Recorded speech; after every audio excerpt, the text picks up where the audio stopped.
If someone sins against you, go and talk to them one-on-one. Jesus is giving us a command. It's really, he's trying to give us a way of how to love our enemies. Jesus says in another place, I tell you, it's easy to love your friends, but I ask you to love your enemies.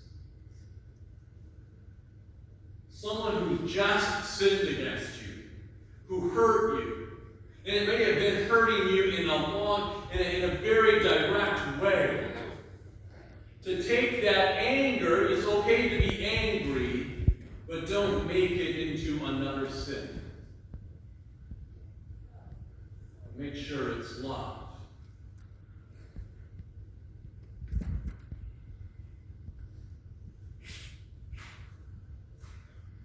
There's this story of St. Philip Neri, a great priest of Rome in the 1500s. And he was hearing confessions, and this person came in and confessed the sin of gossip. I've been talking about my neighbors. The story goes is that Philip Neri, father, gave her a penance and said, I want you to go up to the top of the bell tower. So now you know that I'm not going to be able to give this penance to you because we don't have a bell tower. Go up to the top of the bell tower, take a feather pillow with you, empty the contents of that feather pillow. Come back down, say a rosary, and then go out and collect every feather. Every single last one. Because that's what God says. Once it's out, you can't get it back in. Our words can build up God's kingdom, or it can tear it down. I remember as the vocation director giving this great example. If you want vocations and you want vocations, don't go in the car after Mass and complain about Father. Because your kids are not going to promote being priests and religious. Because all they hear is complaints about Father, complaints about the church. Our words can build up, or they can tear down.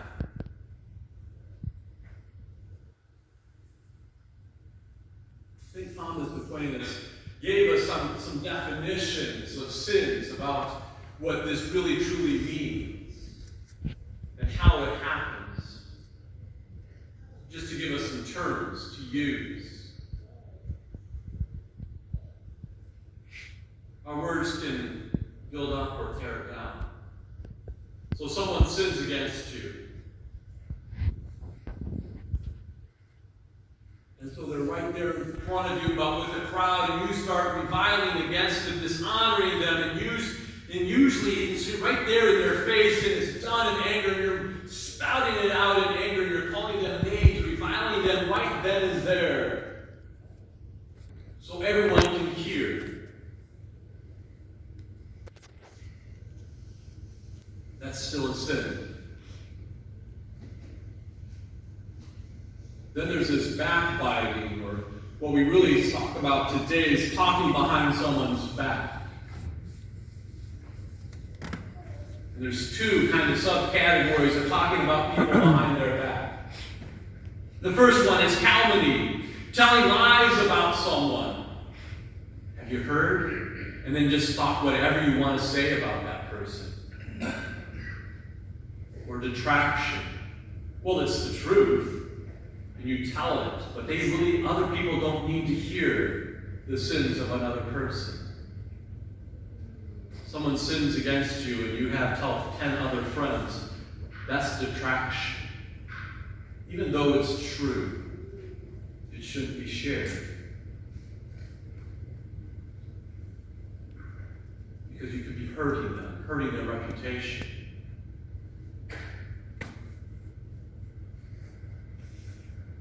Another one that St. Thomas Aquinas gave us was talebearing, seeking to stir things up, seeking to stir up trouble against a particular person or a particular business. You know what? They do this. You know what? They do that. You should go there. He's a very dishonest business person. Truthful or not, talebearing, a sin.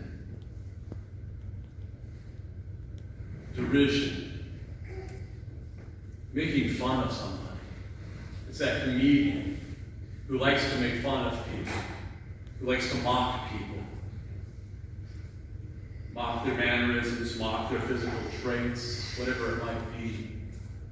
Once again, a sin that we really and truly need to look into our own hearts and say, am I guilty of this?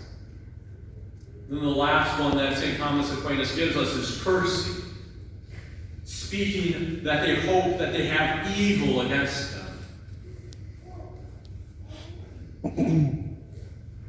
Wanting someone else to be harmed. Cursing them.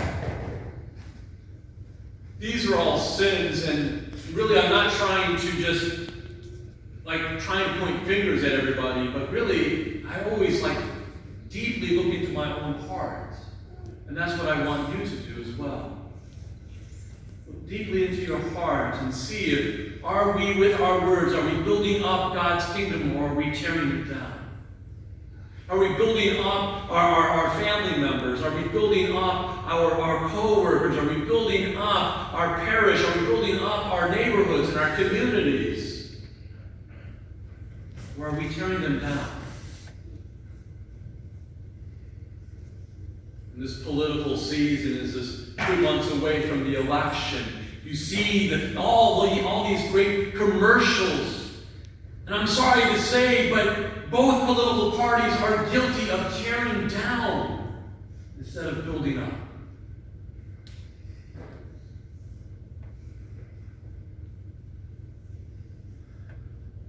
To be honest with ourselves and to be honest in our society, we need to start to look at our words, hear them, and recognize that we need to be building up God's kingdom, not tearing it down.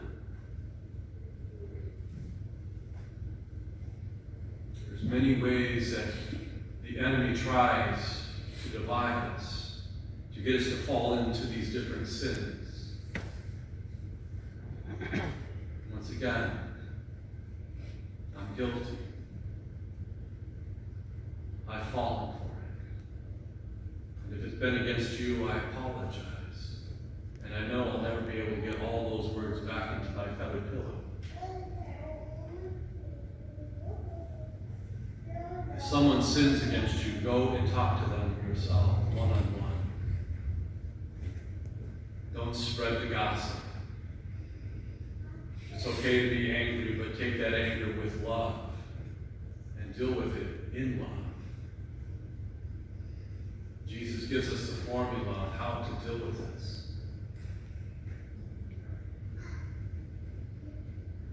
It's difficult.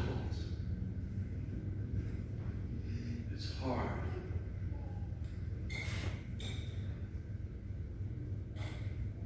But Jesus said Christianity wasn't necessarily easy. He didn't tell us to pick up our cross and follow him. Carrying a cross is not an easy journey. But once we start to see the love instead of the anger and the hate, the love, we start to see these people who sin against us, we see them as children of God, that God created them, God has given them and put them into our lives. And we thank God for that.